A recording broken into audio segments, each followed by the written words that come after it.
Welcome back to Boilers Extra. I am Nathan Baird from the Indianapolis Star. Sam King from the Journal and Courier. We are in which club is this? Is this a Spurgeon Club? Spurgeon Club with Northwestern Avenue behind us. Just got done with Purdue basketball interview, so we're getting this to you later than we normally do. But Purdue with a huge home game, one of the biggest in the country really this season potentially, against number 2 Alabama on Friday night at Mackey Arena. We're going to talk Purdue football at the end. A big, a game against Senior Day game against Penn State coming up this weekend. But first, let's get into the start for this basketball team and what this game means, I think, in the greater scheme of things. I guess maybe something we should touch on first is we have not done a podcast since Daniel Jacobson's season-ending, potentially, we think, probably, injury, the broken leg that he suffered a week ago, Friday, I guess, against Northern Kentucky. God, I've been so... You're Johnny on the spot with the names this season. But something that I think we left the arena that night thinking it was probably an absence of some kind. And this was pretty close to the worst case scenario. Matt Painter saying they're saying 2 to 4 weeks. It's probably more like 4 to 6 weeks, right? Or something like that. So I think it is potentially an issue for this team. You're taking the one source of real rim protection off of this roster. You're taking away someone who, in that opener against Texas A&M Corpus Christi, was able to play really efficiently around the basket. He's shown the potential, and it was going to be ups and downs as a freshman, but potential to, work effectively around the basket, get to the free throw line, hit his free throws. The greater defensive performance is going to come along, but again, could block shots, block 3 of them in that opener. Just, I guess, how big when you know that he's out for the year or most likely out for the year. What does that do for Purdue's ceiling in your mind? Does it have to lower the ceiling? Well, I think this was you could take hits elsewhere and, not wishing anything about anybody, but I really felt like this was a spot where you couldn't afford an injury because you had a guy that was just a stable force there for the last 3 seasons, and he's gone. You get a 7'3" kid who comes in and looks like, at least to a degree, give you some of that defensive, comfort behind when things break down, that teams aren't going to get to the rim and shoot layups on you. And then very much against Yale, we saw when Will Berg was in there, I think the first 6 points that went right at him, and then got another layup right after that from somebody else at the basket. So, Berg's stay there didn't last very long because they had to do some different lineup flexibility just to compete in that game. Purdue does have that option with these different guys in the post, but you can't go through a whole season just trying to mix and match lineups. At some point, you're going to have some consistency out of these guys and decide if you're going to go with Trey Kaufman at the 5, that's what you're going to do. It can't be, well, he can play 4 this game, 5 that game, and then we can alternate Caleb First and Will Berg and Riley Burgess or whatever it is. I think at some point your lineup has to get solidified and just be, this is what we're going to go with, and whatever the other matchup is, they're going to have to adjust to us as well. Yeah, it's not one that I think craters the season by any means, but I just think it makes Purdue more vulnerable in some of these tougher non-conference games. They're going to play some other big men, talented big men, including the ones that Alabama brings on Friday. We'll talk a little bit more about that in a minute. I just think it for a team where rebounding, they don't know exactly where that's coming from yet. And that wasn't all going to be just on the backs of the 7'4" guy. In some ways, those guys, especially early in their careers, it can be difficult to rebound at a high level just because of the positioning and those things. But he certainly helped. And you're taking that off. You're taking those other things I was talking about before from an offensive and defensive standpoint. I don't think it's not like it's like a glaring weakness, but I think it removes that as a potential strength. And now you have to try to accommodate for the things that you're missing in other ways. And maybe they can do it. I think a big part of it is going to be defense outside of the post, not letting, they were talking about this a lot Friday night, obviously, or Monday after the Yale game, not letting the ball in the post, keeping the ball out of the post, making decisions that on the perimeter and being in the right kind of communication and help defense and things like that are going to stop dribble penetration and stop people from getting the ball inside. I really think that's the solution more than asking guys who aren't 7'4" to play like they're 7'4". Yeah, and I don't know if somebody asked, and the mic had already been passed around by that point, was are these defensive breakdowns communication related? And he said, no, it's, in some ways a lack of focus. Awareness. Yeah. And So you got to be, especially against a team like Alabama, which has quick guards and guys who can shoot from everywhere. You got to be locked in for 40 minutes. But I think part of that is going to be two freshmen are going to play significant minutes, on in the backcourt, and they're going to grow. They're going to have struggles. I don't think Ja'Cory Harris was particularly great defensively against Yale, and I think his minutes said as much. But he's a guy who has that potential. There's going to be nights where he's probably very good at locking down a guy, but you go through the ups and downs of the season quite a bit.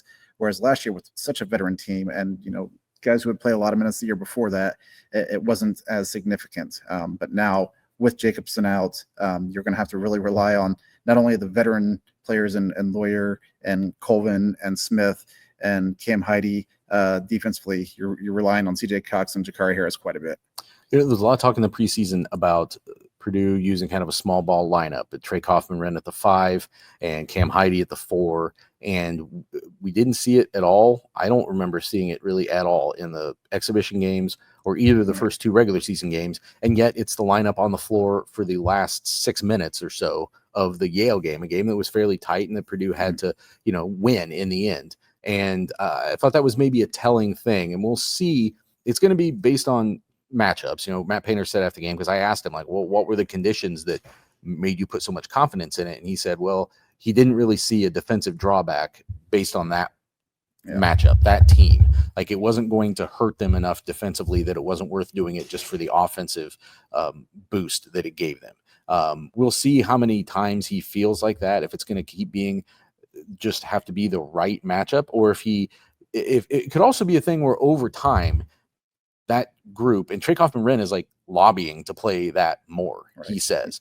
And it could be a thing that develops over time to become more of a weapon, more of something that they can use because they want to, not because they have to. Right.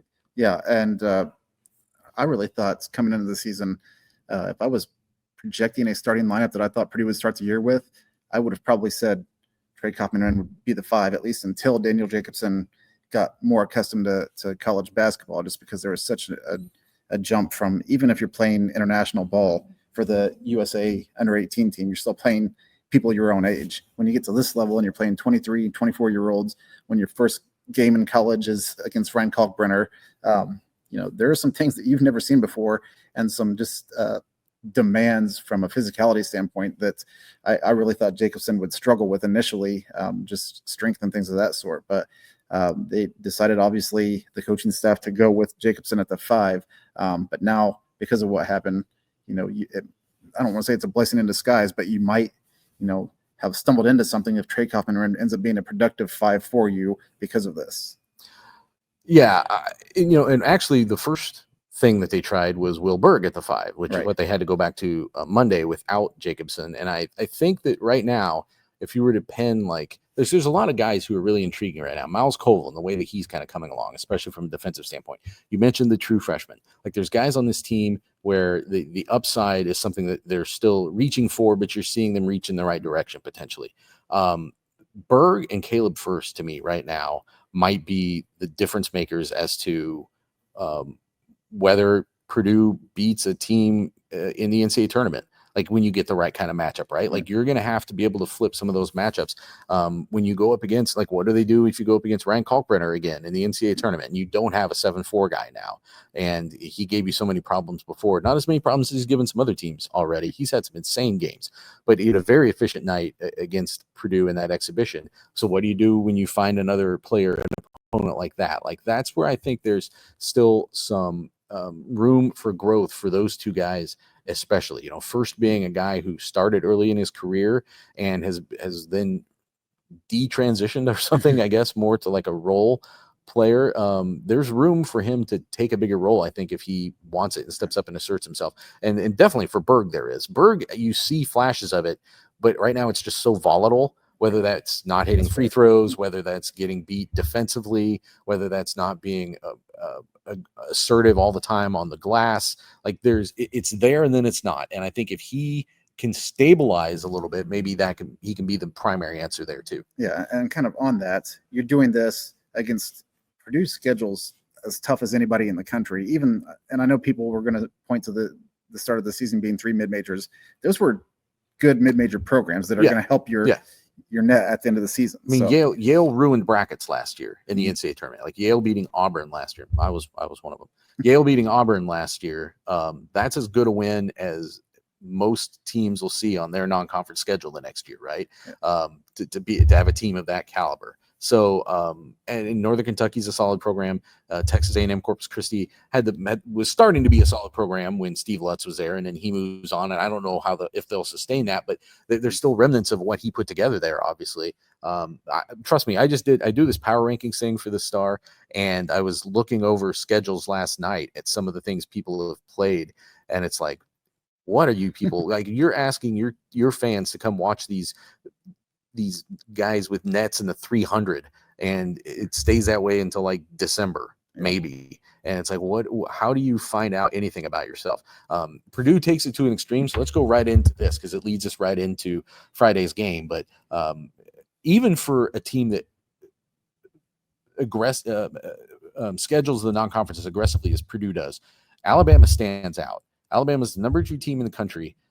Did you see the note on the last time a team ranked this high played a non-conference game at Mackey Arena? It was the first day. It was the first day in 1967. December. I think Lou Alcindor was on that UCLA team. Yeah, Lou Alcindor, two names ago, or one name ago for Kareem Abdul-Jabbar.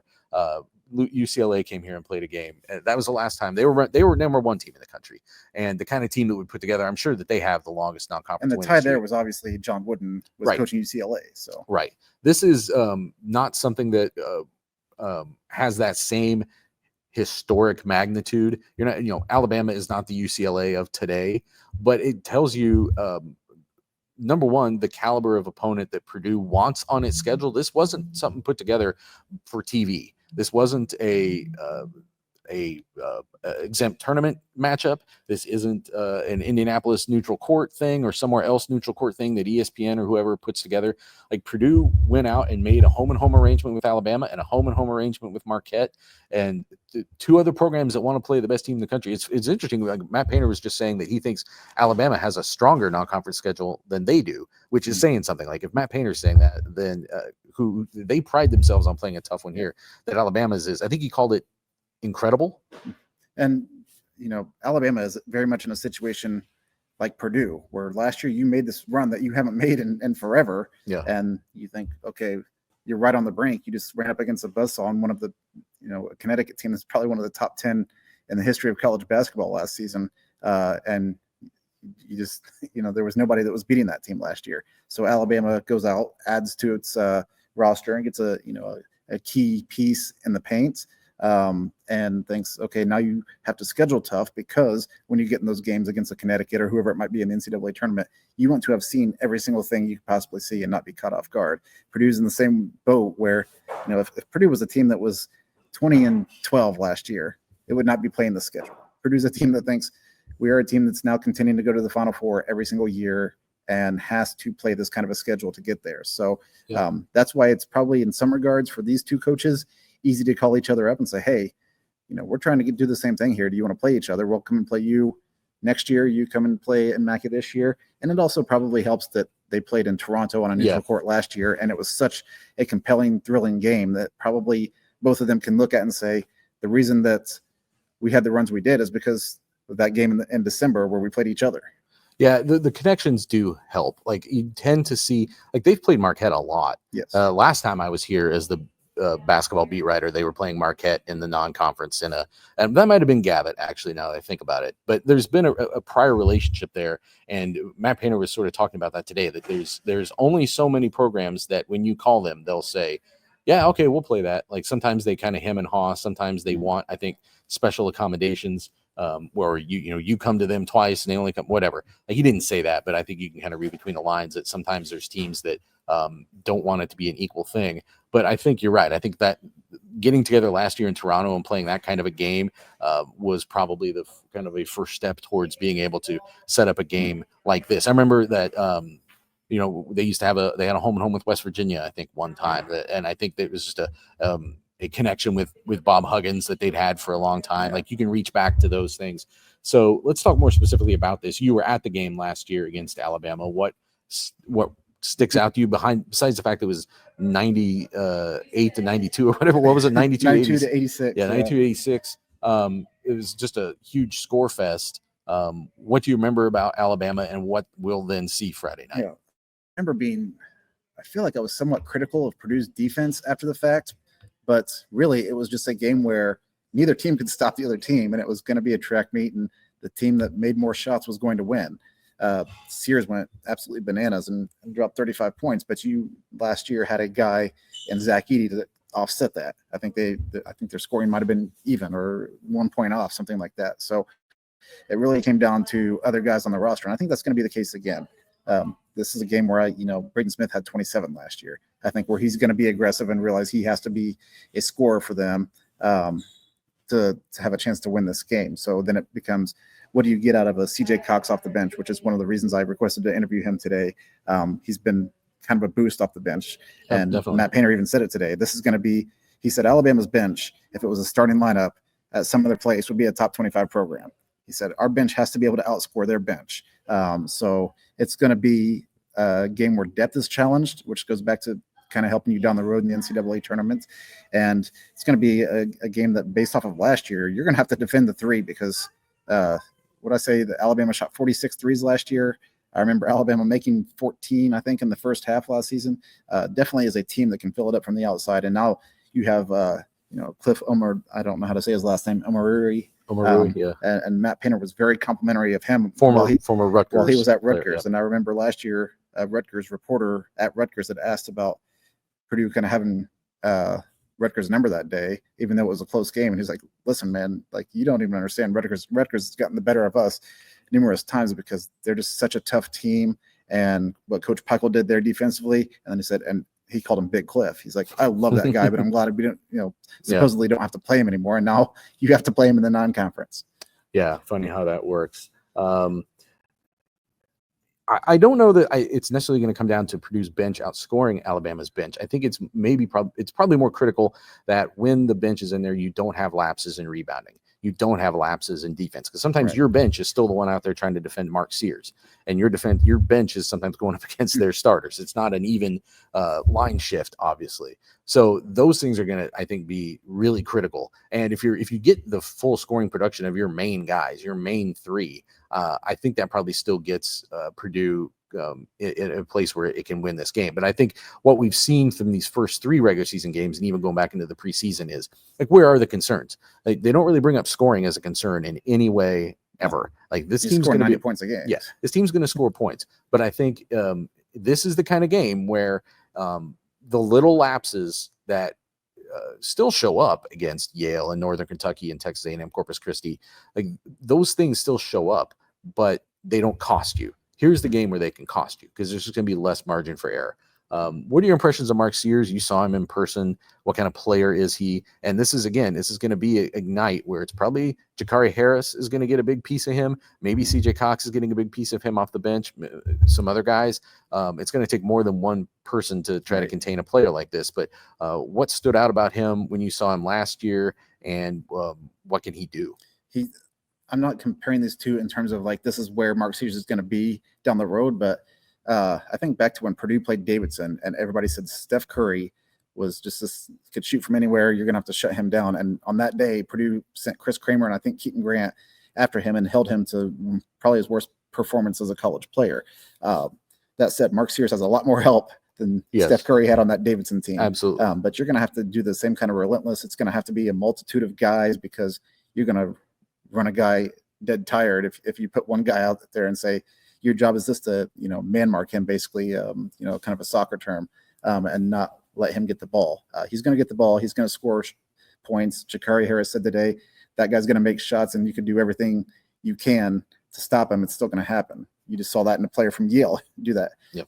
We're hand in his face and he's fading away from 25 feet. So you have to kind of accept that he's going to get probably 20 points at least. It's just making him earn those 20 points. You can't let him get hot and get going. So I think that's a guy that's very early on. You're going to have to make sure, even if other players are scoring, you cannot let him go out and beat you individually. Something tells me Cox and Harris have had a taste of that here, like in Cardinal Court with Braden Smith, right? Like I think that's probably something that they've already probably started adapting to a little bit. But I think it is a factor. Like how do you bounce back? How do you not get discouraged if the other team just has a guy that's going off for a game or a stretch or whatever? I'm curious how this is going to be a matchup though. Like that's the marquee thing that jumps out at you, right? Is Mark Spears and Braden Smith, like two of the best in the country, squaring off like that in the backcourt. But Omer Rui, who you already mentioned, and Grant Nelson, they've got a couple of 6'11" guys who've been playing really efficient under the basket. And for a team that like bombs away from three, I don't know, they shot 45 threes, I think, against 46 against Purdue last year. And a team that can get to the basket and is just going to attack you. These guys underneath can be a potential problem when you've got a team that's sort of in transition for what it is going to be in the front court right now. You've taken Jacobson out of the mix, and now you're asking these other three guys to all of them take on a bigger role and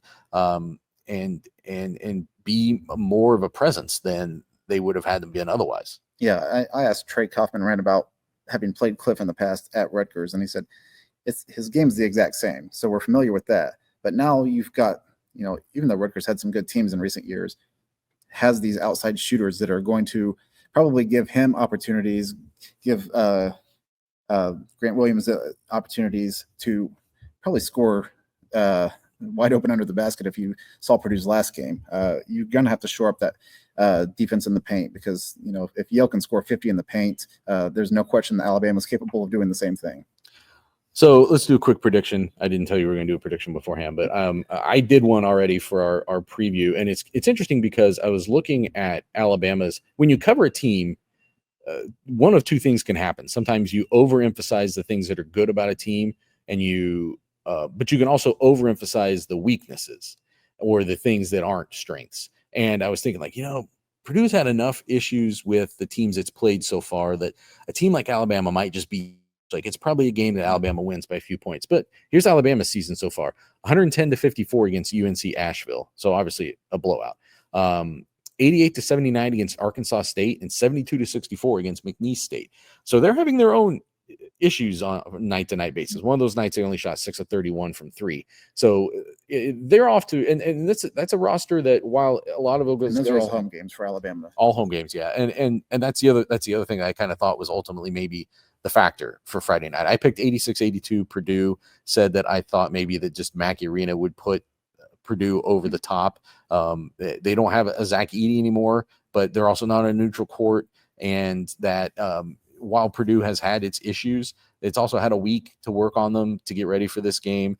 And I think it's very evenly matched. When you look at Bart Torvik, when you look at Ken Palm, when you look at Haslam, like it's all like 80-79, like just across the board. Like everybody thinks it's going to be a tight game, and I think it's going to be a tight game too. I just picked that maybe Purdue comes away with like one more possession. Yeah, and when it's a tight game and something like this, you tend to lean towards the home team, especially when you have such a home court advantage like Mackey Arena is. And I picked Purdue. I didn't pick a score or anything like that. I didn't even know we were doing this, but I think Purdue's going to win a close game, and probably the edge is, and this is not any sort of inside knowledge. It's just I've covered so many of these games in recent years that are big time matchups in the non-conference season that I'm like, well, this is the one where Purdue gets knocked off, and Purdue keeps finding ways, however it is, to win these games. Last year, Zach Edey was kind of a non-factor offensively against Arizona, and Fletcher Lawyer has a day, and Braden Smith has a day.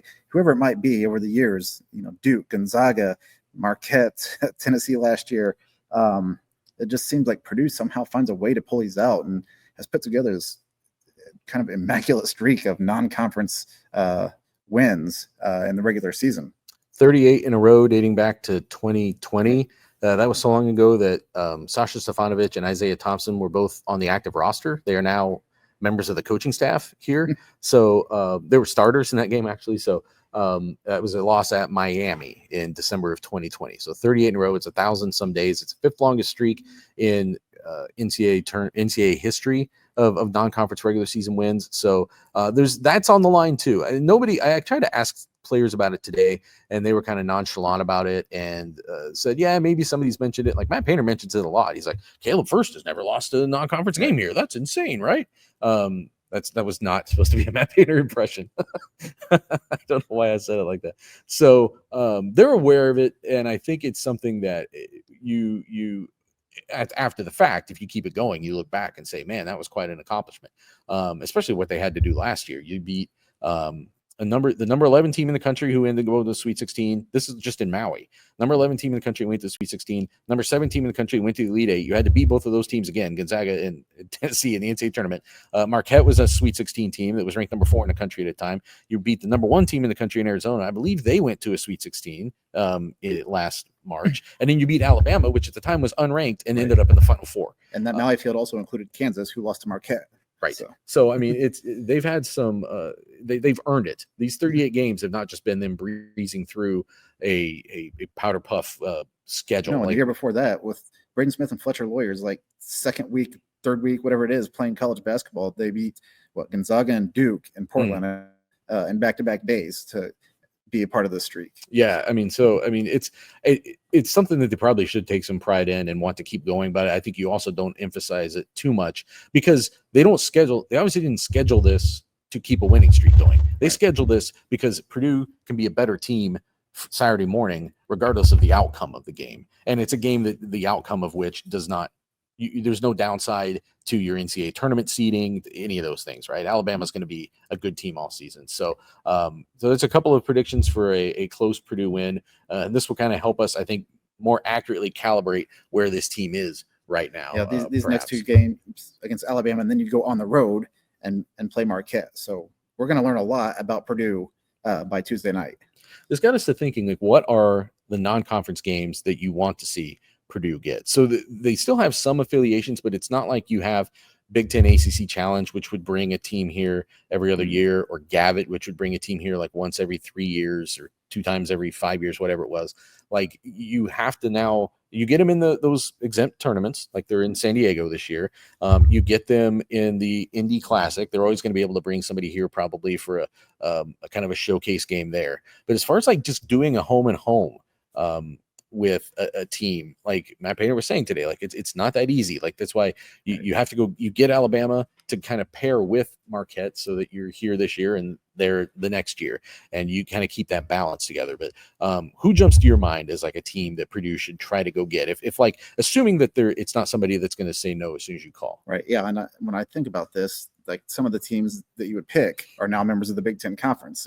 UCLA would have been an obvious one, I think. Or there are teams that you've seen when there was the Big Ten ACC Challenge, that a team like a Duke would come to a Mackey Arena every once in a while based on the success of both of those programs. But one that's kind of interesting to me, and I think is, maybe a possibility now given who is leading the program, and it's a team that I don't think has played here in forever, is Notre Dame. Micah Shrewsbury, if that's Notre Dame can get going a little bit. They played a couple of times, I think, in Indianapolis in that whatever the every other year, with Butler in Indiana. Yep. But it hasn't happened here. And the old joke was that there are no roads that lead from Notre Dame to Purdue or whatever. They play in football. There's a long-standing series between the two teams. So clearly there is a path to get here. I think that would be a great one for fans of both programs if you do a home and home with Notre Dame. That's actually a great one. I'm glad you thought of that, because that one did not automatically jump to mind. You remember, the point here is it's not just who's coming here. It's also you having to go up there and play or out there or wherever. Because we're talking about, it's going to have to be a home and home thing. Nobody's coming here for just a one-off. These aren't buy games. These are ones where you have to trade. But I think that's a great one, because then it's also it's a road atmosphere that a lot of Purdue fans could get to pretty easily. And I think that would be a good reward for like the northern part of the state or the fans that are up there in that area of the country. So one, similarly, we both said that like Oklahoma State makes sense, because now with Steve Lutz being there, anytime there's like that Purdue connection, sometimes that makes those things easier. And it just seems like the level of program where it also makes sense for both teams. So that one jumped to mind for me. But another one that I think, especially now with the recent history of these programs, why not UConn?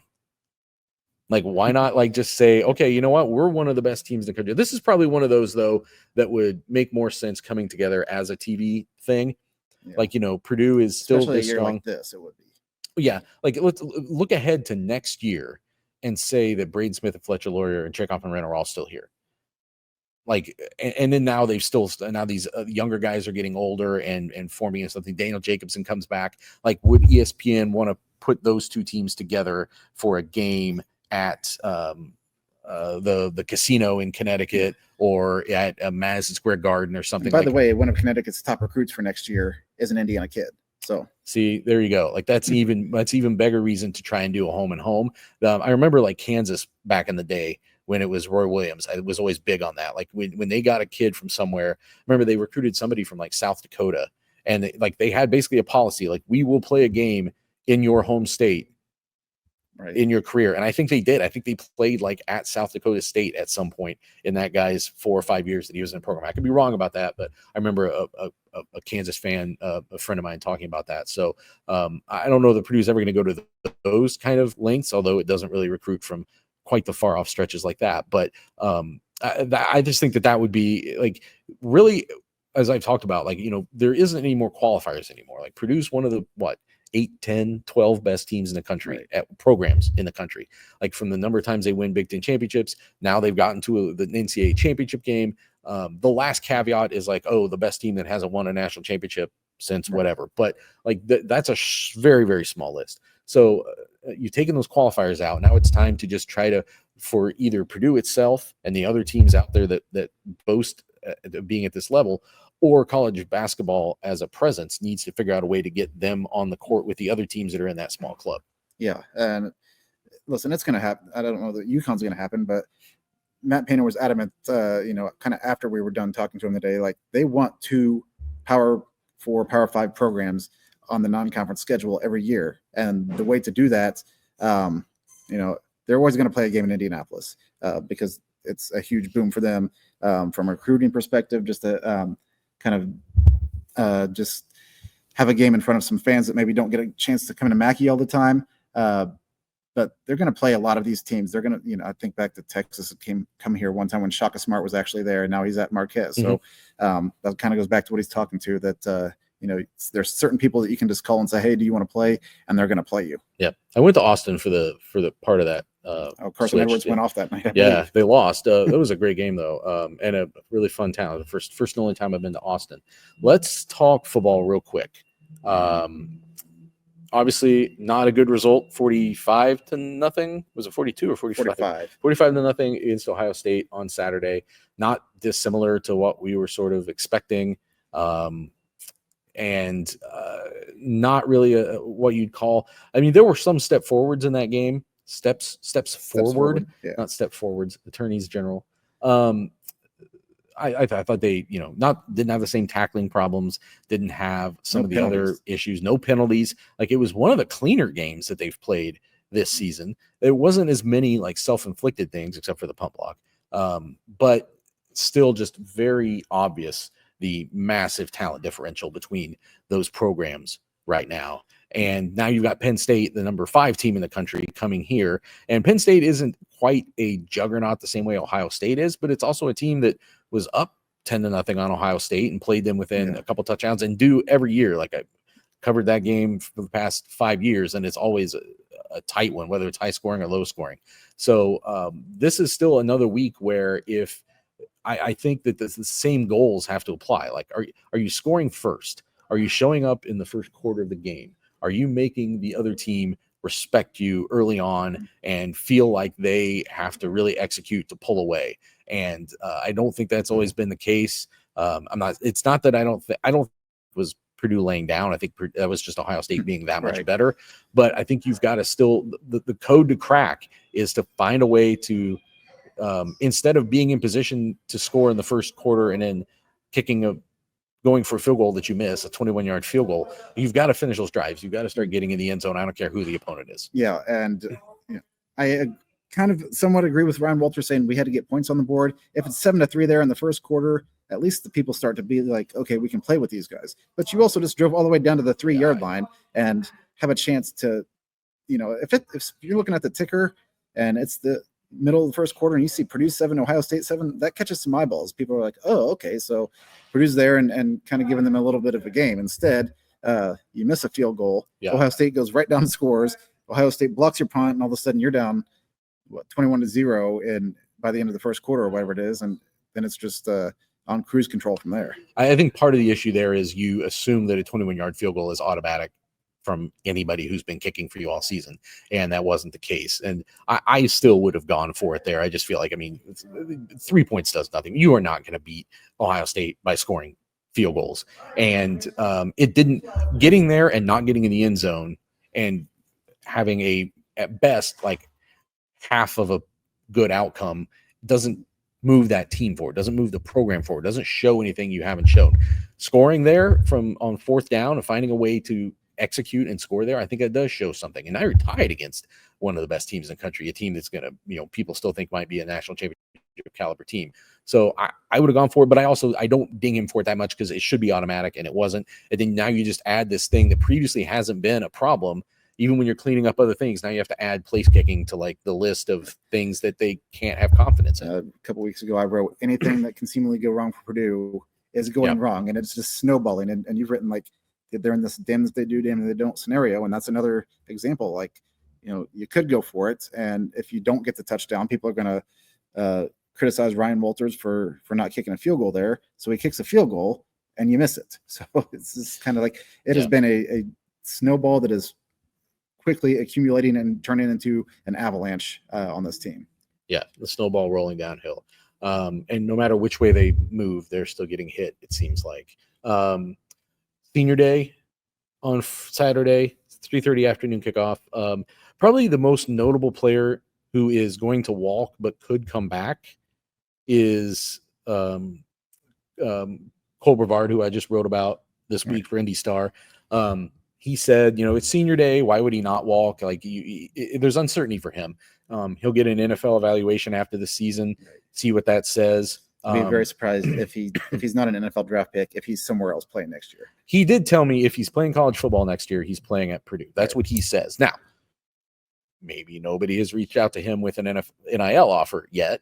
But, so we'll see if that holds. But that's what he said. And he's got family. I mean, he's from Carmel. That may be true for him. He may just be like, listen, this is where I want to be. He's a different cat, which is kind of the story that I was writing there, that he's wired a little bit different than your normal college football player. And he's in really fun ways in some way, a big Star Wars geek and stuff like that. But I think I would imagine right now, I would suspect him to still be at Purdue next year, unless he just decided he was done with football. But that doesn't really seem like where his mindset is. And 2 weeks ago, when I talked to him, just kind of off the cuff, I asked him something about next year, and I kind of intimated that the way this season has gone makes you want to come back. Right. And maybe people would think that wouldn't be the case, but it's almost like this has been so frustrating that they don't want this to be the way they close their careers. So guys who have the opportunity to come back and try to fix this, I think some of them are going to be motivated to do that. It's interesting you mentioned that, because I talked to Gus Hartwig back in the summer,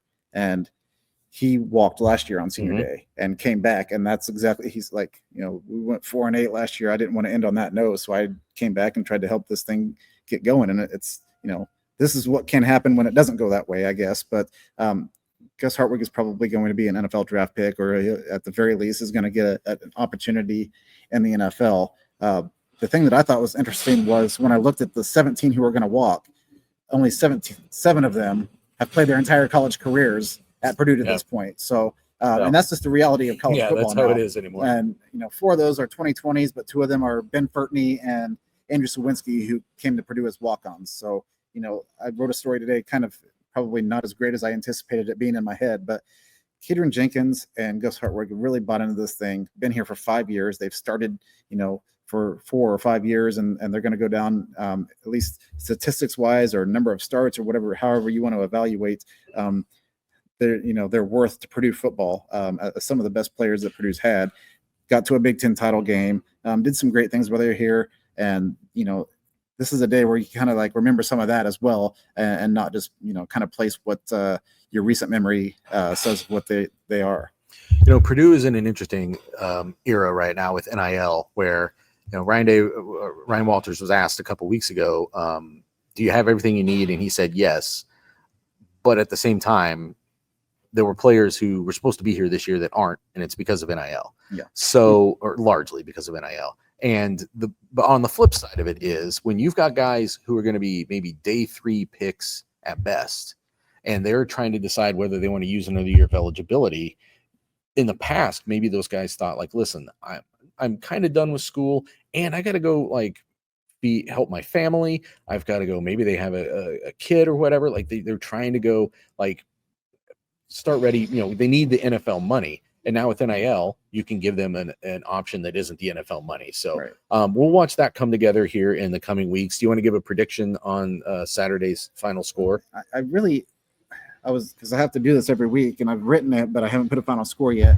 I don't think this is going to be as outrageous as last Saturday, or maybe even the Oregon game. I think this is a game where, listen, Penn State's going to win. Penn State has more talent. Penn State is playing for a lot more, to be honest, than Purdue is right now. Penn State is going to win, but I think this could be like a game that's like a 31-3, 31-7, something like that. That's not unreasonable. Penn State, though, is just so good defensively, and I just have no reason to think that Ohio State will move the ball. Purdue will move the ball consistently, and when it does, finish the drives with scores. Like, why would I assume that? So I'm going to say 45-6, and we'll see if it's something where they can take if you can take the clean performance of last week and then execute better. You're playing at home, it's senior day, maybe some of that factors into it. If you can combine those two things, like I said, okay, this is one of the games where I feel like if you're trailing at halftime, okay, I get it. You're playing the number 5 team in the country. They're going to the college football playoff. You're not. But did you score a touchdown in the first half or in the first quarter, especially? Like, can you get something going early and make this be a game where Penn State knows like it has to go out, put some pressure on them, to go out and execute rather than, because right now you're playing with no margin for error. And every time their opposing offense or really defense, but especially offense goes out there, it knows it has all the margin for error it wants. Yeah. So 2 weeks ago, I thought CJ Smith could be a boost for this offense where now you might start getting those first half points you're not getting. And then he would just kind of vanished against a better team on the schedule last week. So that's kind of where Purdue is like you have to have players that are going to step up for you every week. And right now there's not outside of, I guess, Max Clare and Devin Mockabee. I don't think there's a whole lot of guys that you can trust to go out and consistently give you good performances. It's funny because like when you're watching that game in real time, you're thinking like, man, like Hudson Card's making some like not good decisions here, had the interception in the end zone. But then I see other things, like there was a play where